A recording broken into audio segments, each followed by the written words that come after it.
काफी लोग इससे वाकिफ है, लेकिन आज कोई दिक्कत नहीं है, so that's a good thing. चलिए, लेट्स स्टार्ट द स्क्रीन।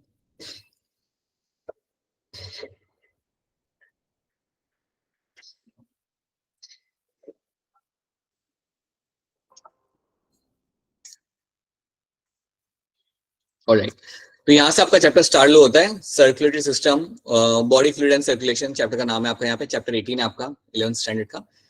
ये कुछ टॉपिक्स है जो आप इस चैप्टर में आप पढ़ोगे। सो अगले 3-4 दिनों के अंदर ये सारे टॉपिक्स हम लोग कवर करेंगे, and these are the topics will be covering in this particular chapter, right. इस चैप्टर में आप 2 पार्ट में से डिवाइड कर सकते हो। एक पार्ट में हम इसे बात करेंगे अबाउट द ब्लड। ब्लड में आपका जो भी आपका रहता है, प्लाज्मा हो गया, लिम्फ हो गया, उसके बारे में हम लोग बात करेंगे। After that we will talk about the heart, right. इसके बाद हम लोग जो डिस्कस करते हैं इसके अंदर, that we discuss in terms of the heart, कि हार्ट के अंदर सर्कुलेशन कैसे होता है, how the heart is regulated, आपके हार्ट को कंट्रोल कौन करता है, कैसे कंट्रोल करता है, और आपके क्या क्या डिसऑर्डर होते हैं आपके हार्ट के। These are the things you will understand. तो ये कुछ चीजें हम लोग इस चैप्टर में देखेंगे, सीखेंगे, पढ़ेंगे, ठीक है। Now let's start with the blood.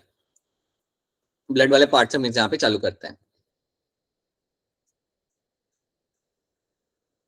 Okay, यहाँ पे आप देख सकते हो you have a test tube, and a test tube does have a blood inside it, right. अब जहां पे आपको यहाँ जो ब्लड दिख रहा है, ये ब्लड थोड़ा सा यहाँ पे आपको अलग दिखेगा, क्योंकि आपकी जो टेस्ट ट्यूब यहाँ पे है, इसके अंदर आप देख सकते हो that you have a blood, जहाँ पे इसका कलर थोड़ा अलग है। अगर आप यहाँ पे ध्यान से देखोगे तो ऊपर वाले पार्ट में you have a yellowish colouration, और नीचे वाले पार्ट में आपको मिल रहा है यहाँ पे काफी डार्क कलरेशन, राइट।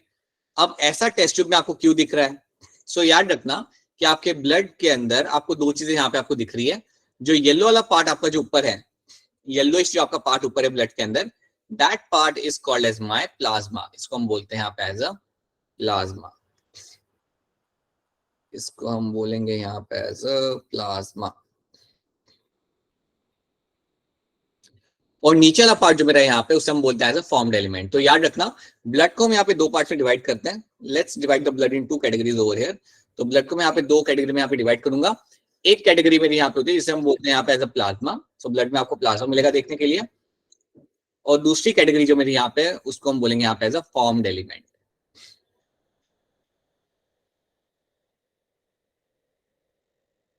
और वो दोनों ही चीज आपको यहाँ पे फिलहाल टेस्ट ट्यूब के अंदर यहाँ पे दिख रही है।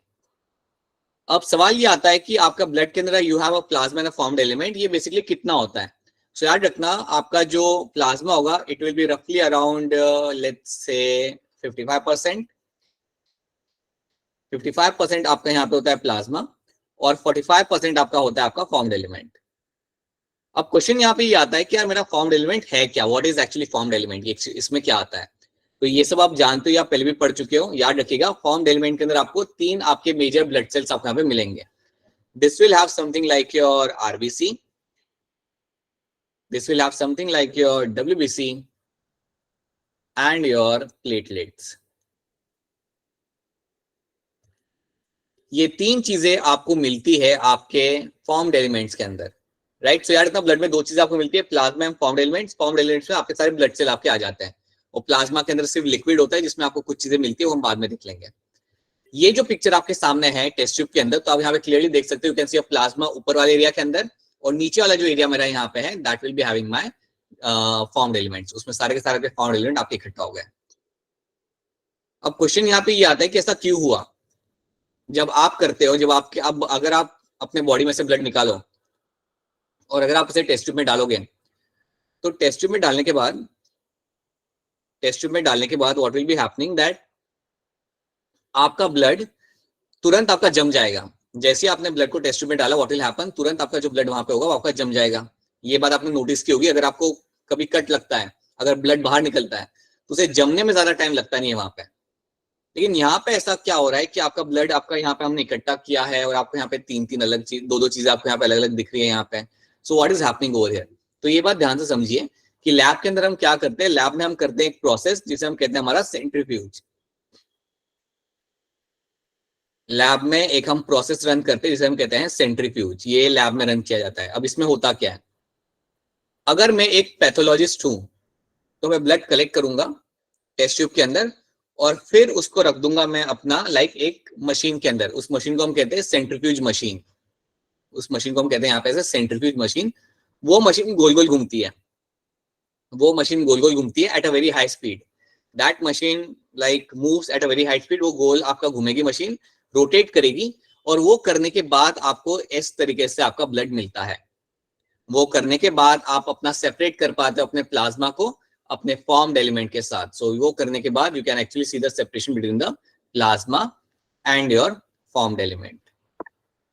बताइए बेटा क्या क्वेश्चन है आपका? सर इसका फायदा क्या है? नॉर्मली लैब टेस्ट करने के लिए करना पड़ता है ये सब।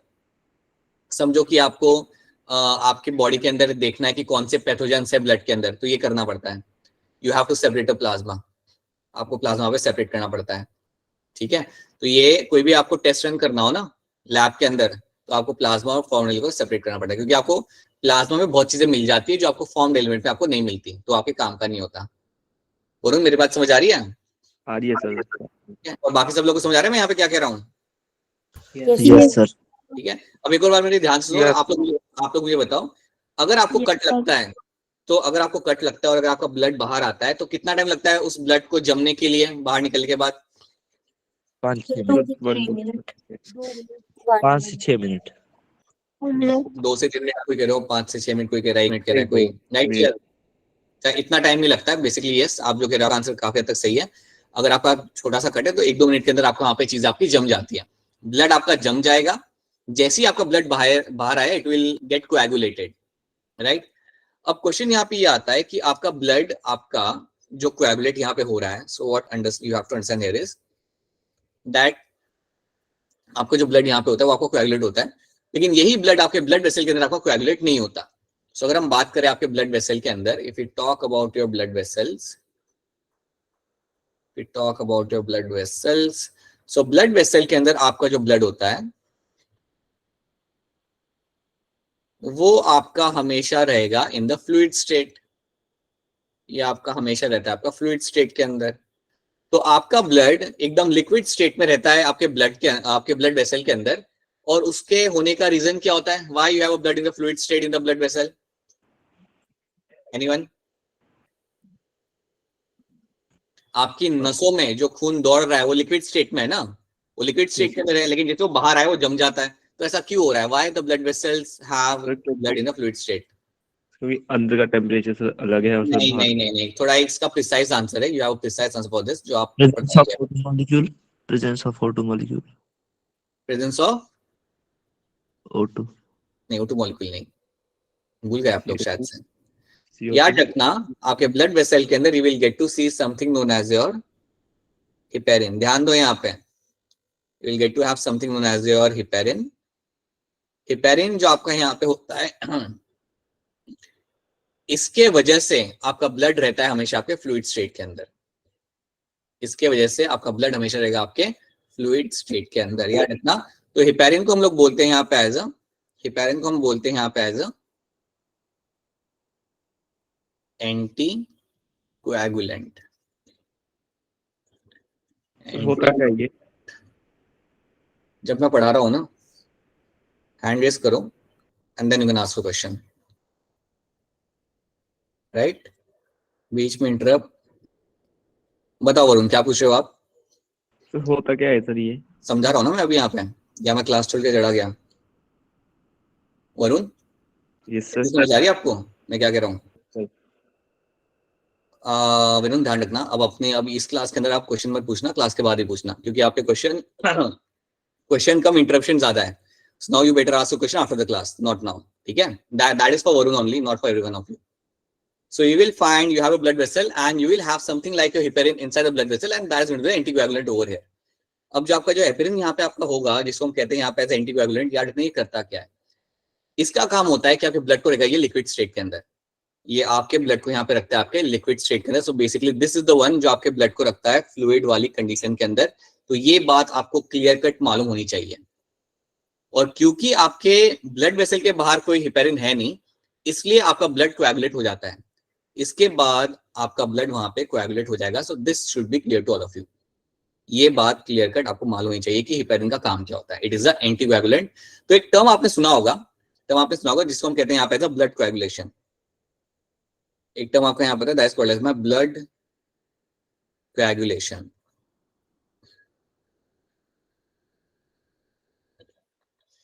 ब्लड कोएगुलेशन का मतलब होता है कि ब्लड का जम जाना। जैसे ही आपका ब्लड बाहर निकला, वेसल के बाहर निकला, वो आपका वहां पे जम जाएगा। सो that is my blood coagulation, right. और याद रखना, ये जो ब्लड जम रहा है बाहर आके, वो आपका अंदर नहीं जम रहा बिकॉज ऑफ द हिपेरिन। बस इतनी बात आप सबको यहाँ पे याद रखनी है। That is what my heparin is known for, to make sure कि blood remains in the fluid state, right. अब यहाँ पे क्वेश्चन यहाँ पे ये आता है कि अगर कोई पैथोलॉजी लैब में काम कर रहा है तो उसके टेस्ट ट्यूब के अंदर ब्लड क्यों नहीं जम रहा, इसमें ब्लड क्यों आपका लिक्विड स्टेट में। तो याद रखना, जब भी आप टेस्ट ट्यूब के अंदर ब्लड इकट्ठा करते हो, जब भी आप टेस्ट ट्यूब के अंदर ब्लड इकट्ठा करते हो, जब भी आप टेस्ट ट्यूब के अंदर ब्लड इकट्ठा करोगे, तो एक बात आप यहाँ पे याद रखना कि इसके अंदर आप पहले कुछ कोटिंग करते हो। So whenever we accumulate blood in the test tube, तो इसके अंदर आप पहले कुछ लगाते हो। इस टेस्ट ट्यूब में कोई खाली टेस्ट ट्यूब नहीं होती, इसके अंदर आप कोई चीज डालोगे। And what will be added over here, तो याद रखना, आप टेस्ट ट्यूब के अंदर डालते हो आपका यहाँ पे anticoagulant, anticoagulant,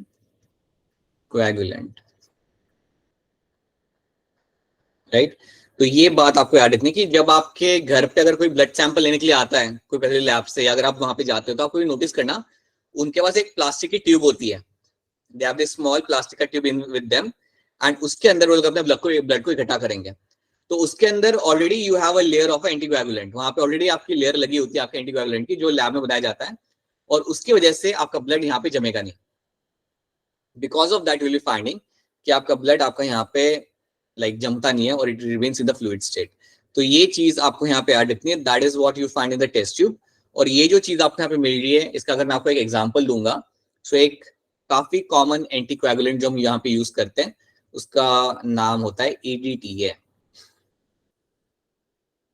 EDTA is a name of the anticoagulant जो लैब में यूज किया जाता है। ये बेसिकली क्या करता है, आपके ब्लड को लिक्विड स्टेट में ही रखेगा। इट विल एंश्योर दैट कि आपका ब्लड आपका लिक्विड स्टेट में रहे, वो आपका जमे ना वहां पे। That is what my EDTA is known for. ये आप लैब में यूज करते हो, तो इसलिए टेस्ट ट्यूब के अंदर आपका ब्लड लिक्विड स्टेट में रहता है। अगर आप डायरेक्टली डाल रहे हो टेस्ट ट्यूब में ब्लड, वो आपका जम जाएगा, so it will get coagulated. So that should be clear to all of you. तो क्या इतनी बात आप सबको यहाँ पे समझ आ रही है? Is this thing clear to all of you यहाँ तक? Yes sir. ठीक है, now let's move on to something else। अब हम यहाँ पे समझते हैं, तो ये तो आपने यहाँ पे देख लिया। now let's try to understand something in terms of the एक बार फिर ब्लड को देखते हैं यहाँ पे, अब उसके अंदर के सब टॉपिक्स हम यहाँ पे समझते हैं। so when we discuss blood over here, so आपको इसे डिवाइड करना है दो पार्ट्स के अंदर, जो हम ऑलरेडी कर चुके हैं। इसके अंदर दो पार्ट्स आपके यहाँ पे कौन से होते हैं? प्लाज्मा और ठीक है, you have something like your plasma and you have something like your formed element। Plasma का परसेंट कितना था? 55 right। so you have a plasma and you have a formed element।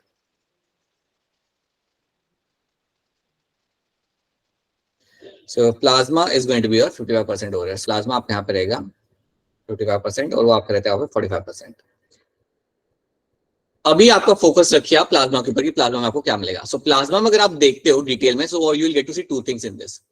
Plasma will have 90% water, plasma will have 90% water,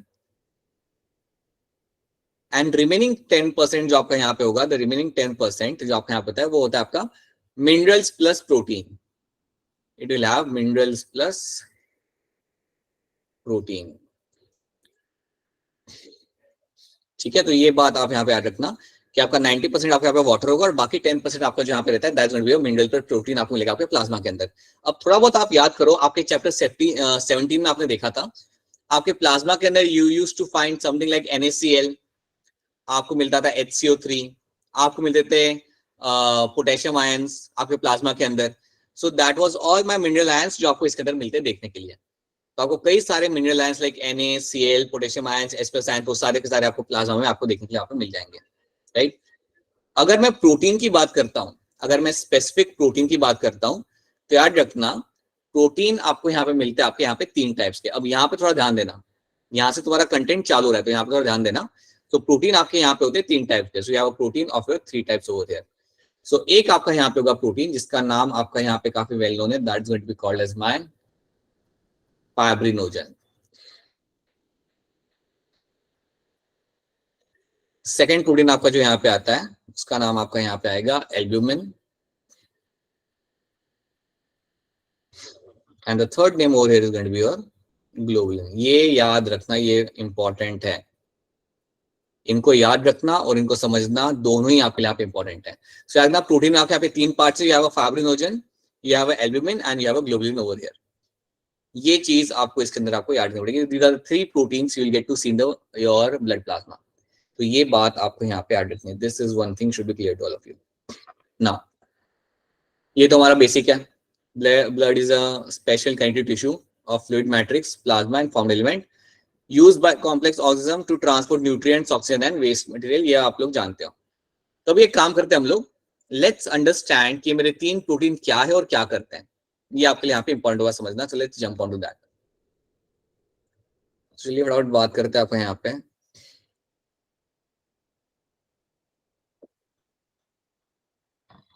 बताइए अंजू, आपका क्या question है? Sir protein के type बता देना दोबारा से। प्रोटीन के टाइप्स आपके यहाँ पे 3 है। You have a fibrinogen, albumin and globulin. ये आपके 3 प्रोटीन आपको मिलते हैं आपके प्लाज्मा के अंदर। अभी हम इनको समझ रहे हैं यहाँ पे कि ये करते क्या है। ये अभी तो हमें सिर्फ नाम है हमारे सामने, ये these are only 3 names in front of you. अभी हम देखेंगे कि एक्चुअली में करते क्या है और इनका रोल क्या होता है। So let's try to see that. तो हम यहाँ पे स्टार्ट करते हैं हमारी कहानी with something like my fibrinogen.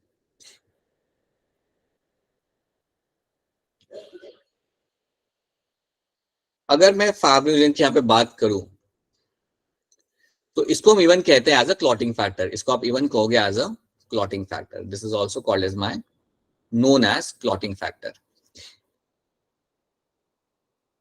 अब अगर मैं इसको क्लॉटिंग फैक्टर कह रहा हूं तो आप समझ जाइए एक बात यहाँ पे कि ये एक्चुअली हेल्प करता है ब्लड क्लॉटिंग में।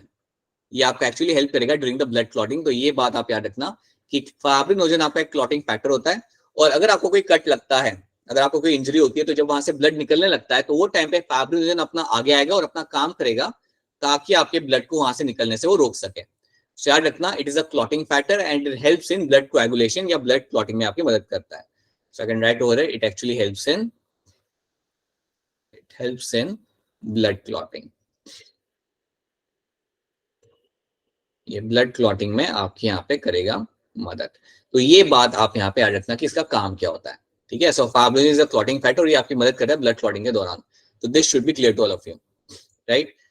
सेकेंड चीज आपको यहाँ पे याद रखनी है कि आपका ये जो फाइब्रिनोजन है ये वैसे तो आपका रहता है इनएक्टिव कंडीशन में। So fibrinogen is in inactive form. लेकिन जैसे आपको कट लगता है, जैसे आपको इंजरी हुई, जैसे आपको कोई ट्रॉमा हुआ बॉडी के अंदर, तो वो टाइम पे this fibrinogen will convert into active form, या फाइब्रिनोजन विल आपका एक्टिव फॉर्म में आ जाएगा।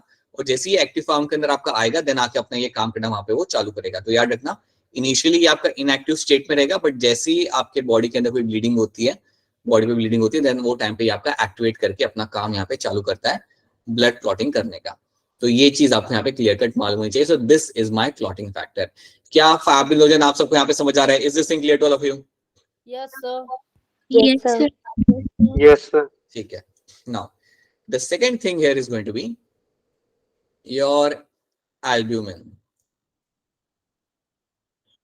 मुझे बताइए एल्ब्यूमिन, आपने ये नाम कहाँ सुना है, कहाँ देखा है आपने एल्ब्यूमिन? कहाँ मिल जाता है ये? Osmosis में, balance में.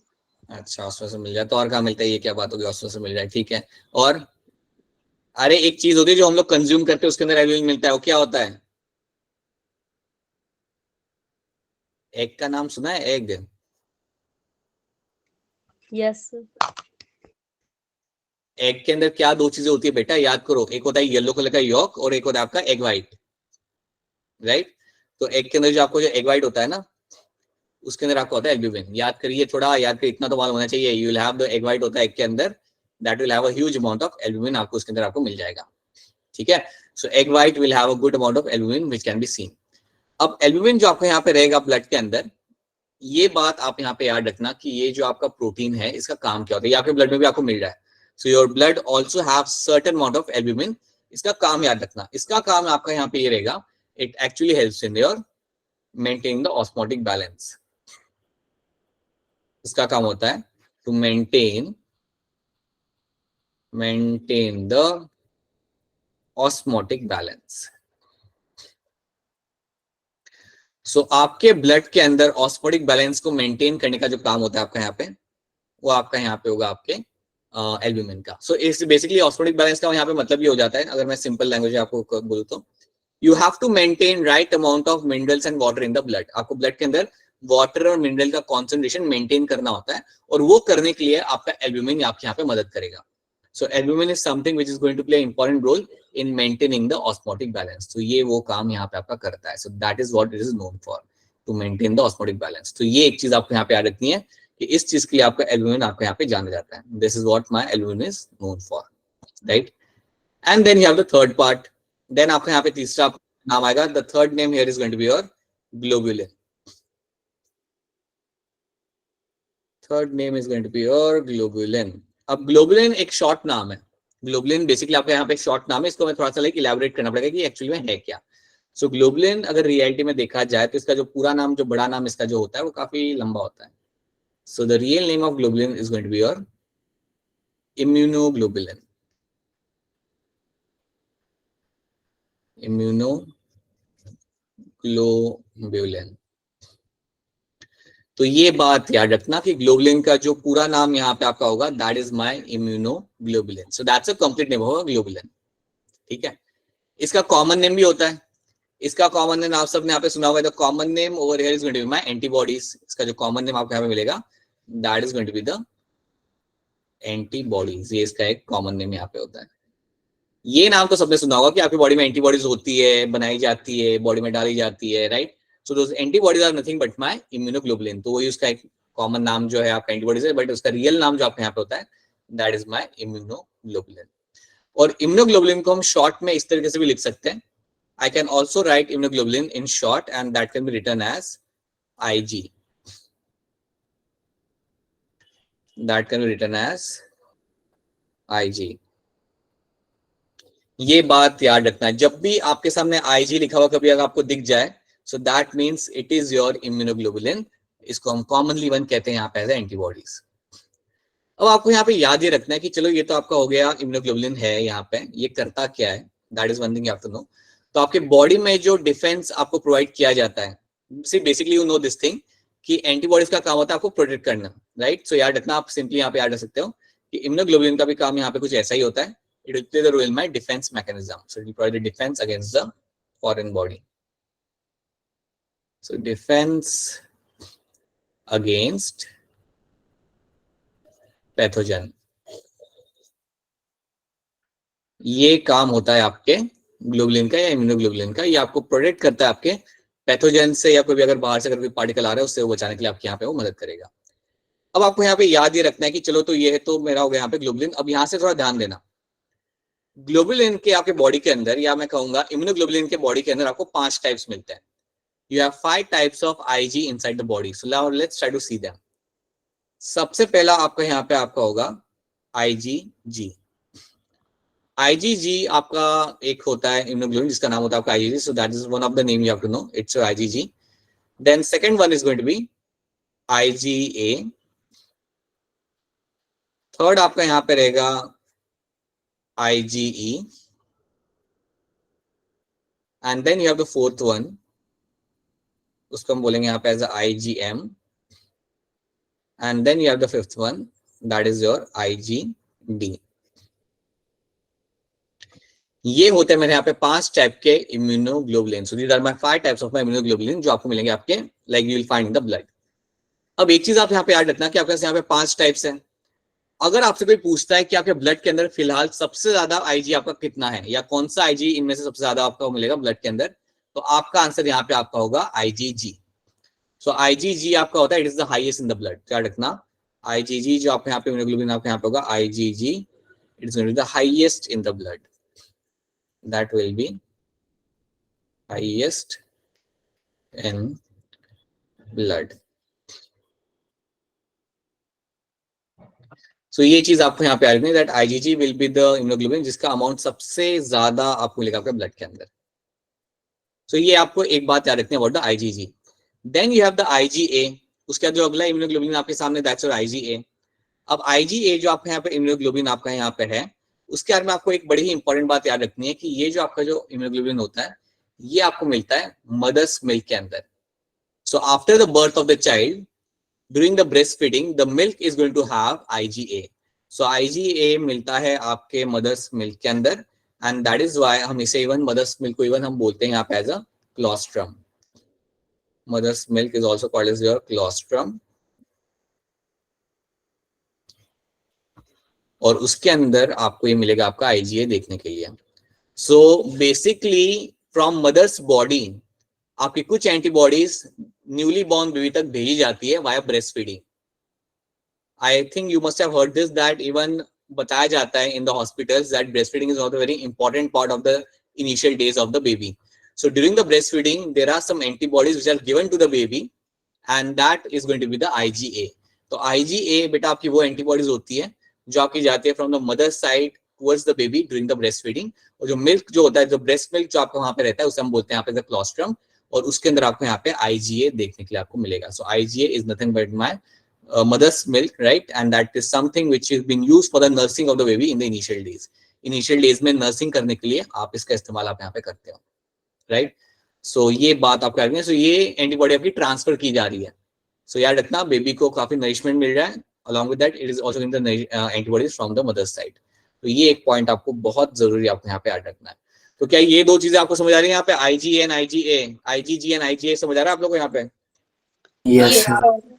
ठीक है. Yes, sir. It's super important. तो ये याद रखना है. इसके ऊपर बेस बड़े घुमा घुमा के क्वेश्चन पूछते हैं. So please make sure you pay attention and understand this thing. After that you have something like a IgE. इसकी स्टोरी क्या है मैं बता दूं आपको यहाँ पे. एक सिंपल एग्जाम्पल याद रख लो. अगर किसी को एलर्जिक रिएक्शन होता है, समझो आपको मधुमक्खी काटी, आपको पूरा स्किन रेड हो गया राइट. समझो आपके डस्ट पार्टिकल नाक पे चले गए and suddenly you find it you have a allergic reaction. जब भी आपको एलर्जिक रिएक्शन होगा बॉडी के अंदर वो टाइम पे जो एंटीबॉडी सबसे ज्यादा एक्टिव होती है वो होती है आपकी आईजीई. तो ये बात याद रखना. During allergic reaction the antibody which will be supremely active is going to be my IgE. याद रखना. This IgE will be the antibody which will be super active, right? So ये antibody आपकी होती है IgE यहाँ पे, this will be super active during the allergic reaction. So अगर आपको कभी भी कोई allergic reaction आता है, तो वो टाइम पे आपके ब्लड में जो एंटीबॉडी सबसे ज्यादा एक्टिव रहेगी, that is going to be the IgG. अगर आपको याद हो तो हमने बात किया था मधुमक्खी काटती है पूरा रेड हो जाता है स्किन को, तो वहां पे आपका IgG दौड़ दौड़ के आ रहा होता है. वहां पे आईजीजी आ रहा होता है अपना काम करने के लिए. सो ये बात याद रखना दैट आईजीजी एलर्जिक रिएक्शन में आपका काफी ज्यादा रोल प्ले करता है यहाँ पे. आईजीएम और आईजीडी जो आपके यहाँ पे हैं इनका रोल हम यहाँ पे देखेंगे नहीं, वो आप रोल 12th में पढ़ोगे. अभी उनको आप वैसे ही रखते हैं. बट ये तीन का नाम आप यहाँ पे याद रखना बिकॉज इवन 12th के अंदर भी उसका रोल कुछ ज्यादा आप पढ़ोगे नहीं. सो मेनली आपको ये तीन का काम याद रखना है, आईजीजी, आईजीए एंड आईजीई, और ये किस में इन्वॉल्व होता है. This should be clear to all of you. So that is a story which should be very very clear to all of you. ठीक है. तो क्या ये वाली स्लाइड आप सबको यहाँ पे समझ आ रही है? Is this slide clear to all of you? Yes, sir. Yes, sir. ठीक है. Yes, sir. और जो लोग क्लास में नए हैं, क्या क्लास की स्पीड को मतलब क्लास की स्पीड आपको चलेगी जो स्पीड है, आपको स्लो करना है? Yes, sir. हाँ, अगर स्लो करना हो तो बता दो बेटा, वो हम भी कर देते क्लास के अंदर. अगर लग रहा है ना कि थोड़ा फास्ट जा रहा है, हो सकता है क्योंकि अगर आप क्लास में नए हो. इवन गणेश भी लाइक काफी दिनों बाद यहाँ पे आया है. दिव्यांशु तो नया ही है, दिव्यांश आई गेस. हाँ. सो अगर आपको लग रहा है कि क्लास की स्पीड ज्यादा है then please let us know so I can slow myself down. ठीक है. और कोई चीज अगर समझ नहीं आती तो बोल दो कि सर ये रिपीट कर दो, तो मैं रिपीट कर दूंगा. ठीक है. तो ये दो चीज का ध्यान रखो ताकि आपका कुछ मिस ना हो. So that is something we have done. ये हमने यहाँ पे देख लिया है. अब आपको मुझे यहाँ पे एक चीज समझानी है. Now there is one more very important thing which I have to make you understand, which I will understand over here. Yeah see, you will have your plasma. So you have a plasma and you know plasma will have number of things. You have a plasma and plasma is known to have number of things. आपको ये बात यहाँ पे रखनी कि अगर आपका plasma जो यहाँ पे आपका होता है, प्लाज्मा में से अगर आप निकाल देते हो आपका फाइब्रिनोजन, अगर प्लाज्मा में से अगर आप निकाल देते हो आपका यहाँ पे फाइब्रिनोजन, अगर आप निकाल, if you remove the fibrinogen, तो बेसिकली आपने क्या रिमूव कर दिया, आपने रिमूव कर दिया आपका क्लॉटिंग फैक्टर। अगर मैं प्लाज्मा को आइसोलेट करता हूँ, निकालता हूँ, और अगर मैं उसमें से मेरे फाइब्रिनोजन को अगर मैं निकाल दूंगा, सो दैट मींस व्हाट, मैंने अपने यहाँ पे क्लॉटिंग फैक्टर को यहाँ पे निकाल दिया। So what I have done over here, I have removed my clotting factor. और अगर मैं अपने क्लॉटिंग फैक्टर को यहाँ पे निकाल देता हूं,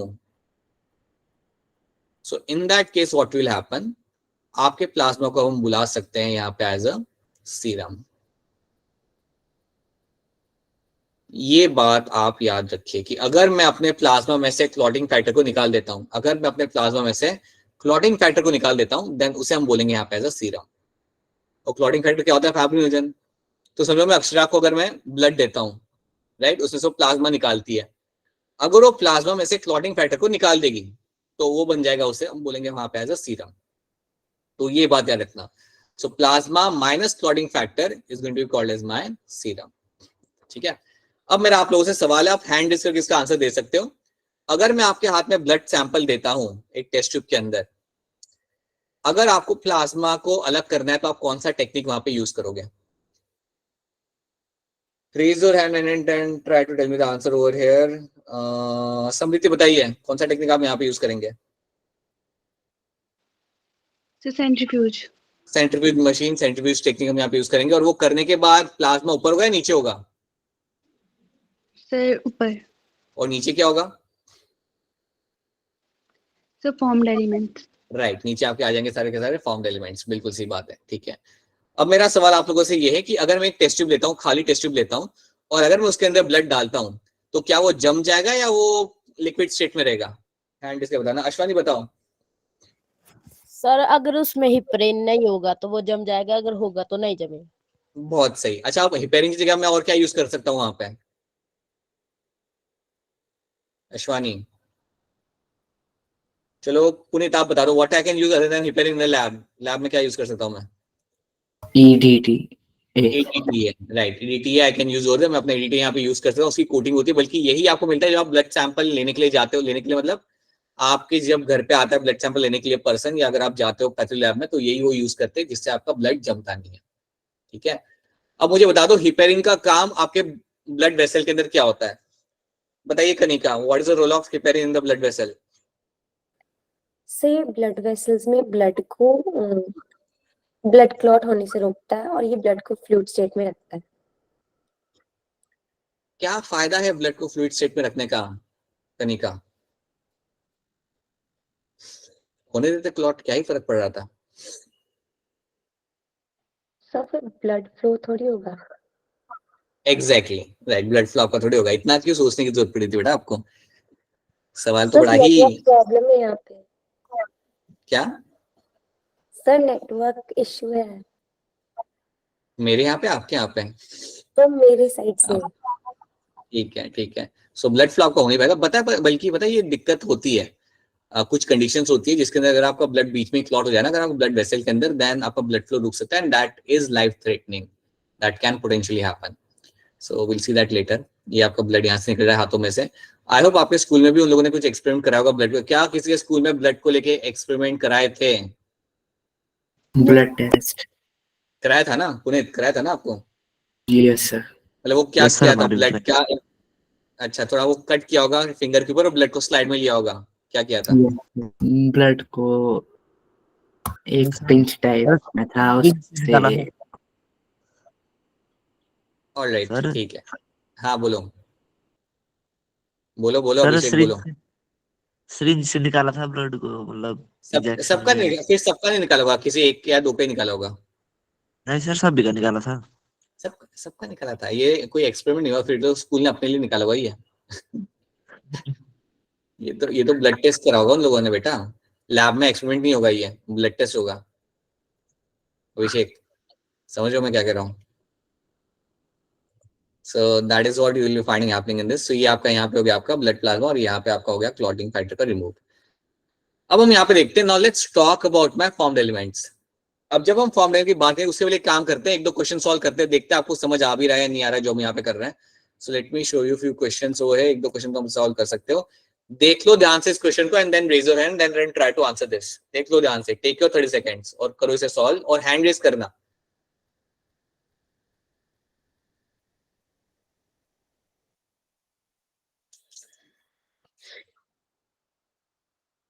बस इतने ही लोग, बस इतने ही। 2018 का क्वेश्चन इतने लोग कर पा रहे, क्या हुआ अश्वानी? क्वेश्चन नहीं हो रहा? हो गया, हैंड रेज हो गया, अच्छा। Yes sir. चलो अश्वानी आप ही बताओ क्या होगा इसका आंसर? Sir option D. अच्छा, आपको डी लग रहा है। अनुराधा आपका क्या होगा आंसर? Option D. ठीक है, एनीवन एल्स? किसको पकड़े? बताओ किशोर क्या होगा इसका answer? Sir option D.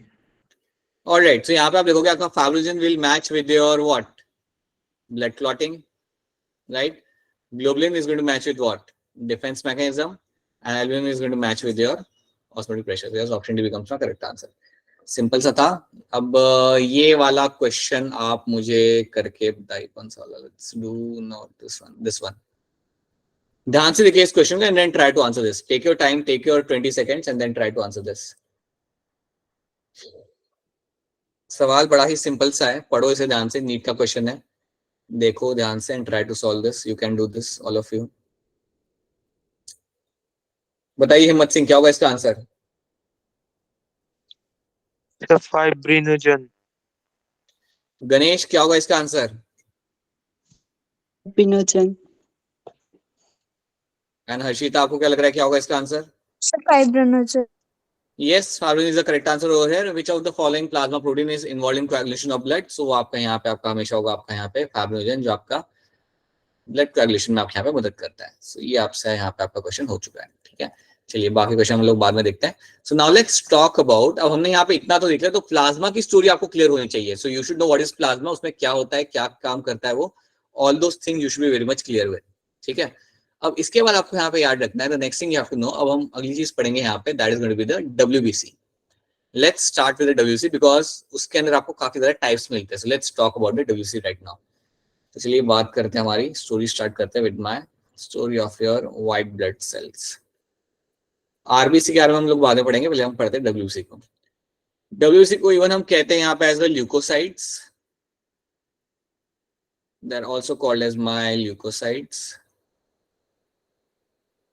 Right. और कलेक्टिवली अगर इनका हम रोल देखें यहाँ पे, तो उनका भी रोल वही होता है, they protect you from the foreign body. So इनका भी अगर हम यहाँ पे रोल देखेंगे, so protection from the pathogen, protection from foreign body.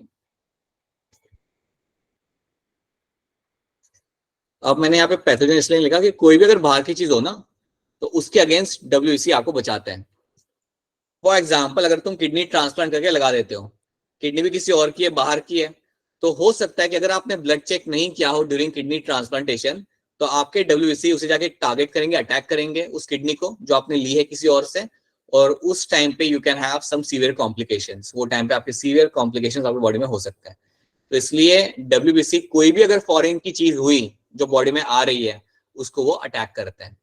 उनका सिंपल सा हिसाब होता है, कोई भी जो बाहर से आ रहा है वो अपना नहीं है, घर का नहीं है, उसे हम अटैक करके उसे हम खत्म करेंगे। उनका सिंपल सा ये हिसाब होता है, and that is what they do.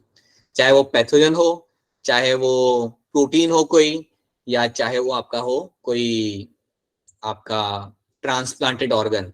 तो इसलिए जब आपको ऑर्गन ट्रांसप्लांट करना होता है, तो वो टाइम पे आपको ये देखना पड़ता है कि डोनर कौन है, या डोनर जो है वो काफी क्लोजली रिलेटेड हो अपने पेशेंट के साथ।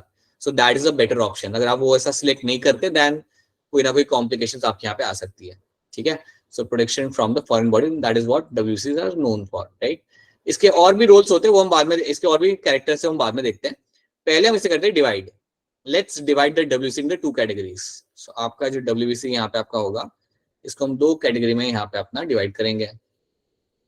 So you will have something like your granulocytes, एक ही आपका कैटेगरी आपका आएगा इसके अंदर, और जो दूसरा कैटेगरी मेरा यहाँ पे आता है, that's my agranulocytes. Second one is my अग्रेनुलोसाइट्स।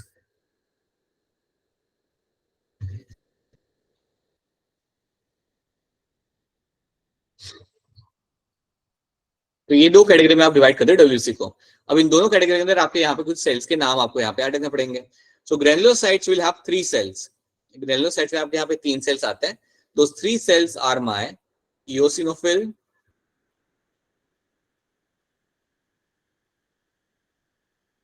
then you have a basophil,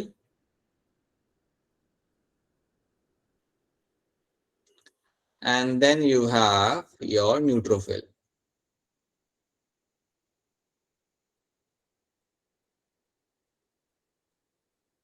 So you have a eosinophil, basophil and neutrophil. ये आपके तीन आपके यहाँ पे हो जाते हैं, 3 different types of your granulocytes, eosinophil, basophil and neutrophils.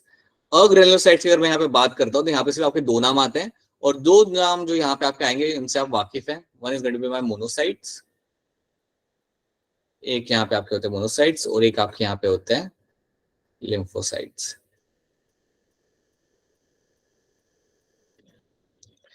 तो इनके रोल क्या होता है वो तो चलो बात की बात है, पहले आप इनको डिवाइड कर लो, मतलब अपने दिमाग में इनको आप याद करने की लाइक आदत डालो. आपके ग्रैनुलोसाइट्स के अंदर आपके 3 नाम आपको याद रखने हैं. यहाँ पे 3 सेल्स आपके यहाँ पे आते हैं, इओसिनोफिल, बेसोफिल, न्यूट्रोफिल्स. और अग्रैनुलोसाइट्स के अंदर आपके 2 नाम आपके यहाँ पे आते हैं, you have a monocytes and you have a lymphocytes. तो इतनी बात पहले आपको यहाँ पे याद रखनी है. This is the first thing you have to know, right. इन 2 कैटेगरी में मेरे कौन से सेल्स आपके आएंगे, वो आपके ये सारे सेल्स आपके यहाँ पे आ जाते हैं. ये सारे के सारे they are types of my WBC, they are all going to be types of my WBC over here. ठीक है, तो यहाँ पे आप इनकी पिक्चर देख सकते हो. यहाँ पे हमने इसकी पिक्चर यहाँ पे लगा रखी हुई है. So you can see all those cells over here. You can see a monocytes, basophil, eosinophil, lymphocyte, neutrophil. तो याद रखना कौन कौन सी कैटेगरी में आ रहा है वो आपको यहाँ पे याद रखना पड़ेगा. That is something should be clear to all of you. अब अगर आप यहाँ पे मोनोसाइट और लिम्फोसाइट को देखोगे, थोड़ा ध्यान से देखो, अगर आप दोनों को देखोगे यहाँ पे तो दोनों में एक चीज कॉमन है, और उसी को कंपेयर करके अगर आप देखते हो बेसोफिल, इओसिनोफिल को या न्यूट्रोफिल को, तो तीनों के अंदर एक चीज कॉमन है यहाँ पे. अगर आप थोड़ा ध्यान से इस पिक्चर को अगर देख पा रहे हो तो थोड़ा मोबाइल को और पास में लेके आओ, आपको कुछ ऐसे स्मॉल स्मॉल ग्रैन्यूल्स यहाँ पे दिखेंगे. ऐसे लग रहा है जैसे कुछ तो भी ऐसे गोल गोल बना के रखा हुआ है अंदर. क्या दिख रहा है आपको यहाँ पे? ये यस सर. Yes sir. यहाँ पे आपको थोड़े ग्रैन्यूल्स आपको मिल जाएंगे. इवन आपके ये वाले सेल के अंदर भी, बेसो इओसिनोफिल के अंदर भी स्मॉल स्मॉल ऑरेंज कलर के आपको यहाँ पे सर्कल्स आपको दिखेंगे अंदर. So these are my granules, these are all going to be my granules. Even my neutrophils will have very small granules, लेकिन है अंदर. लेकिन अगर मैं मोनोसाइट्स और लिम्फोसाइट्स को देखता हूं तो उनके अंदर कोई भी ग्रैन्यूल्स मुझे वहां पे नहीं दिख रहे, कोई भी स्मॉल स्मॉल वेसिकल्स मुझे वहां पे देखने के लिए नहीं मिल रहे. तो आई होप आप समझ पा रहे हो कि क्यों बेसोफिल्स, इओसिनोफिल और न्यूट्रोफिल को हम बोलते हैं granulocytes, because they will have some small granules within them. उनके अंदर कोई ना कोई ग्रैन्यूल्स आपको वहां पे मिल जाएंगे, और आपके जो मोनोसाइट और लिम्फोसाइट्स होते हैं उनके अंदर आपको कोई भी ग्रैन्यूल वहां पे देखने के लिए आपको वहां पे नहीं मिलेगा. And that is why you call them as a granulocytes. So ये बात रखना, ग्रैन्यूल्स आपको यहाँ पे इजीली दिख रहे हैं, वहां पे आपको देखने के लिए आपको नहीं मिल रहा. Right, now let's do one thing.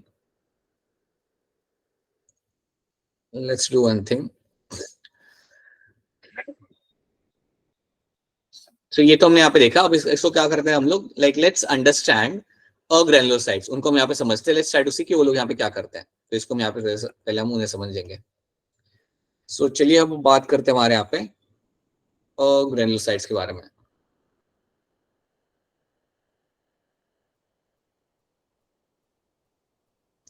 अच्छा, वैसे एक बात बताओ आप लोग, आपके जब हम बात करते हैं like when we talk about the blood circulation, when we talk about the heart circulation and the like events happening in the heart, तो मुझे आप ये बताइए कि हार्ट के रिलेटेड कौन सी बीमारियां आपको मालूम है? How many disease you know about the heart? Heart को लेके कौन सी बीमारियां होती हैं ये बताओ. Heart attack. Heart attack. Heart fail. और कुछ इसके अलावा? Sir heart failure. Heart failure, ठीक है, okay, alright. Cancer. Cancer heart से नहीं होता. Cancer, okay. One more thing tell me over here. मुझे बताइए, थोड़ा सोच के बताइएगा, एक काफी लाइक कंस्ट्रक्टिव क्वेश्चन है ये. मुझे बताइए कि आपका, अगर आपको अपने हार्ट को हेल्दी रखना हो, या मैं कहूंगा कौन सी चीजें होती है जो करने से आपके हार्ट को डैमेज हो सकता है? Tell me those things. Sir ज्यादा बाहर का खाना. स्मोकिंग, ठीक है, स्मोकिंग इज अनदर रीजन, ठीक है. फिर जंक फूड. ड्रग्स तो ठीक है. जंक फूड कैसे डैमेज करता है हार्ट को? सर ज्यादा तेल वाली चीजें. चलो, ज्यादा तेल वाली चीजें हमने खाई तो क्या होता है उससे? फिर क्या होगा उससे? हार्ट में सर से कोलेस्ट्रॉल इकट्ठा होता है. अगर आप ज्यादा फैट वाली चीजें खा रहे हो, तेल वाली चीजें खा रहे हो, बटर ज्यादा खा रहे हो, then it is a cholesterol जो आपको यहाँ पे इकट्ठा होगा. पता है हमने बीच में बात किया था, अमृतसरी नान के ऊपर वो लोग जो बटर आपको देते हैं ऐसे इतना सा स्लैब Yes, sir. डाल के, राइट, जो एक्चुअली में बटर नहीं होता. आई होप शायद आपको मालूम है या नहीं, मतलब मुझे पता नहीं, बट वो it's not real butter actually, but जो देते that is something that can accumulate as a cholesterol. तो ठीक है, junk food can have a impact, oily thing has a impact, smoking has a impact, drugs तो बेटा वैसे ही नहीं करने, ड्रग्स तो वैसे ही नहीं करना चाहिए. कौन था ये ड्रग्स वाला? ड्रग्स तो बेटा वैसे ही नहीं करने होते हैं, राइट. ऐसा नहीं कि उसका हार्ट के ऊपर इम्पैक्ट होगा, वो वैसे ही आपके मेंटल एंड फिजिकल हेल्थ पे इम्पैक्ट करेंगे. तो वो तो हाँ. एनीथिंग एल्स उसके अलावा और कुछ, इसके अलावा anything else you can add on this? Sir, no physical activities. हाँ, ये भी बिल्कुल बात आपके यहाँ पे सही है. No physical activity. अगर आप बिल्कुल सेडेंटरी हैं, बैठे हुए लैपटॉप के सामने लेक्चर ले रहे हैं बस, अगर आप फिजिकली एक्टिविटी अगर आप नहीं कर रहे हैं, अगर आप you are not doing any physical activity, then in that case also you can find it can be a matter of concern. ये आपके लाइक पूरे कार्डियो को अफेक्ट कर सकता है. Yes, yeah these are the few things you should know. बोलो बेटा, क्या चाहिए आपको, बताओ. ऑलराइट देन, चलो now let's start with this granulocytes. तो इसमें आपने दो नाम यहाँ पे देखे थे आपके यहाँ पे. एक तो आपका यहाँ पे था, you have something like monocytes. अब मोनोसाइट्स काफी सिंपल नाम है, ये आप पहले भी देख चुके हो अगर आपको याद हो तो थोड़ा बहुत. Monocytes are the cells, these are the cells which convert themselves into something known as my macrophages. यही मेरे वो सेल्स हुआ करते थे जो कन्वर्ट किए जाते थे into your macrophages. And macrophage जो है वो आप जानते हो कैसा होता है, अमीबा जैसा दिखने वाला आपका सेल होता है, राइट. किसको याद आ रहा है? हमने ये सेल पढ़ा था जब हम चैप्टर 7 पढ़ रहे थे. We have discuss about the macrophages. कुछ याद आ रहा है आपको? Yes, sir. Yes, sir. दो ही बच्चों को याद आया. क्या बात है, क्या बात है बेटा. So you have your macrophages over here, which are the cells you find in the blood. So basically याद रखना, monocytes convert into macrophages. तो monocyte basically convert करके आपको यहाँ पे macrophages, and it looks like amoeba. और ये अपना इसका काम भी अमीबा जैसे ही होता है. अगर आपको याद हो अमीबा खाना कैसे खाता था, तो वो जाके अपना जो फूड पार्टिकल होता है उसे जाके वो एनगल्फ करता है, उसको जाके वहां से पूरा पकड़ लेगा और उसे पूरा वो निगल लेगा. Similarly, what will be happening over here is कि आपके यहाँ पे जो मैक्रोफेजेस आपके यहाँ पे होते हैं, the macrophages you have over here, they are the one they will carry out the phagocytosis. So they are the one which will carry out the phagocytosis, right.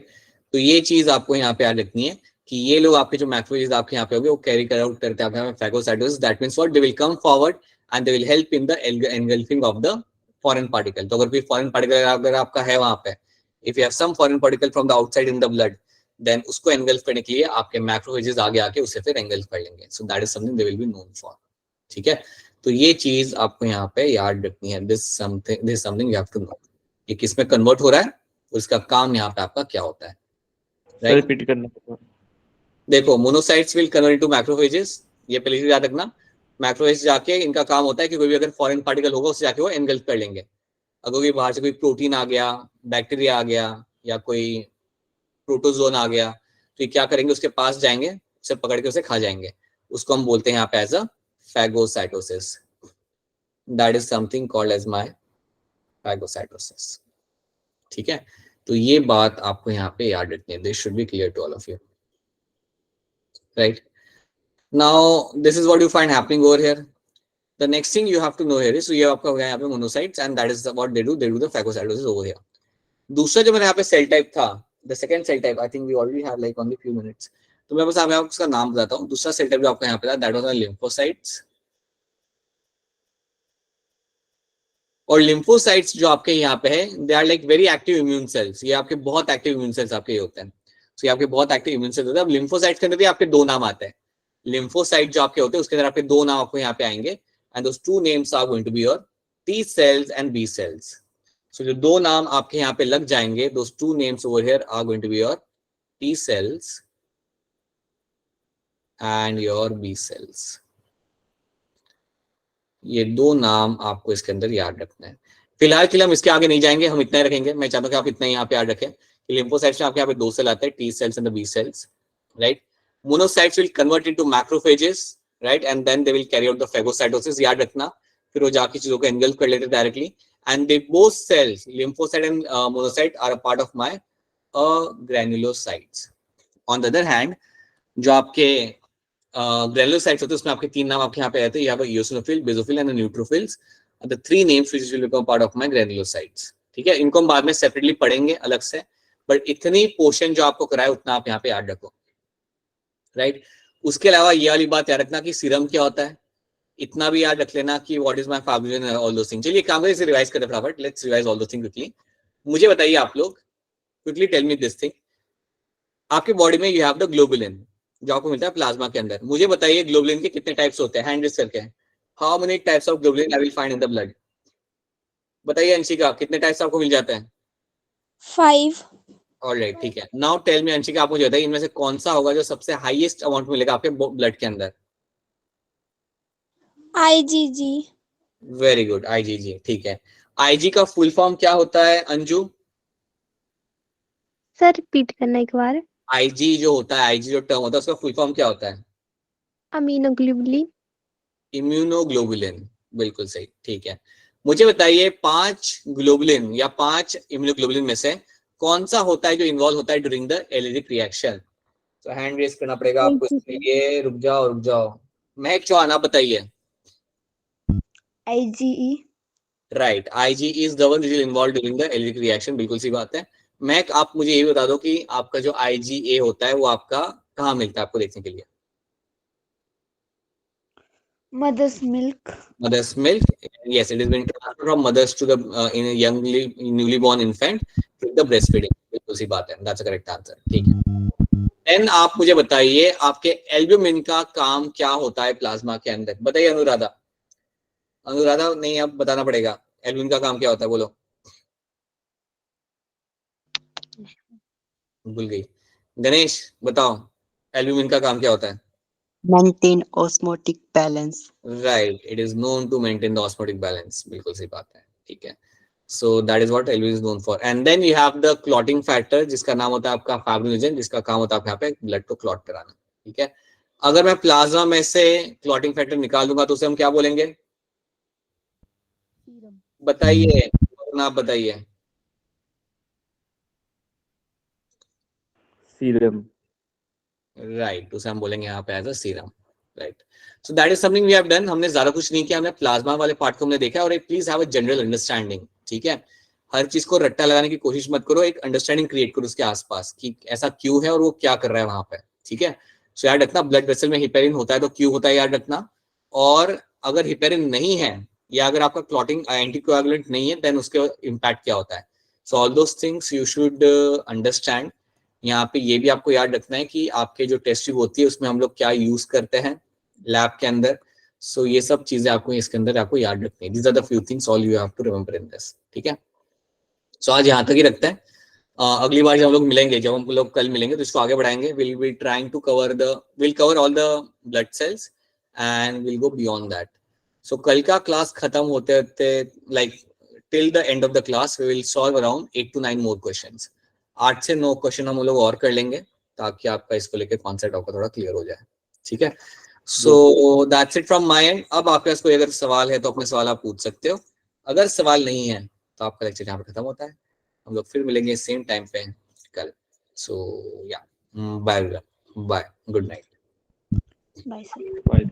Bye, sir. Thank you. Bye, good night, bye.